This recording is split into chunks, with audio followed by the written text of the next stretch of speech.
Greetings, YouTube. The other day I received a book from Amazon.com, something I do on a regular basis, and I now have a copy of the Wildlife Book of Star Wars, a Field Guide. This is an awesome book if you are a Star Wars fan. First, the neat thing is that the cover has got this texture. Let's see if I can get a shot of it. There you go and see it. It's hard to see, but it feels like scales. That's cool. But the book covers the different types of wildlife that are found on a number of different Star Wars planets in the Star Wars universe. And it's done in kind of a 19th century field guide manner. And the inside artwork, I'll give you a look at this. And a shot here. Is just awesome. This artwork is beautiful. The creatures are interesting. The little snippets about them are kind of neat. I found it was cool to see not only some of the creatures that you've seen from the movie in little glimpses and scenes that are just fleeting, much more detail, but how they fit into the entire ecology that the authors have created for these creatures. I mean, it's not a complete book. It's again, it's a field guide. It's not like a biological dissertation, but it is an excellent reference guide to anyone who likes the Star Wars universe. But in general, it's a good reference if you are looking for images of creatures in the science fiction or fantasy vein.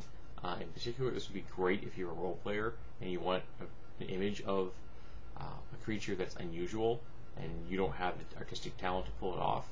You can use it to do something from this. I just wrote an email today, or yesterday rather, to a group of Yahoo mailing lists I'm on that deal with post-apocalyptic role-playing games, because a lot of these creatures in here gave me great ideas for potential mutant animals in a post-apocalyptic setting, and the images are just perfect. You know, you don't have to describe the creature to your party, to people in your group. You just hold the book up, point to the creature, and say, okay, this is what it looks like.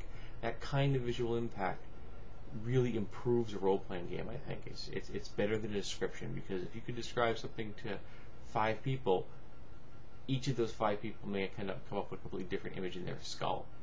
And while that's interesting if you're reading fiction, sometimes if you're looking for a group consensus in the nature of a role-playing game, it can be a pain.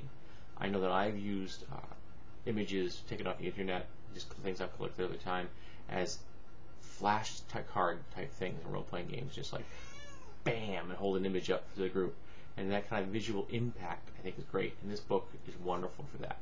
So if you're a Star Wars fan, or just a fan in general of really good fantasy, science fiction kind of art, this is a great choice. I saw it for sale at Borders for $40, and I wasn't willing to pay $40 for this book. It's a cool book, but it's not worth $40 to me. So I went home and I checked online, and I found a copy, the one I'm holding in my hands, I got for $17, and that's including shipping. So go check this out, and you should be able to find copies that are less expensive. I believe I got mine from a dealer on Amazon, one of the used people, which is cool because they're vetted by the Amazon, which is nice. So I recommend it.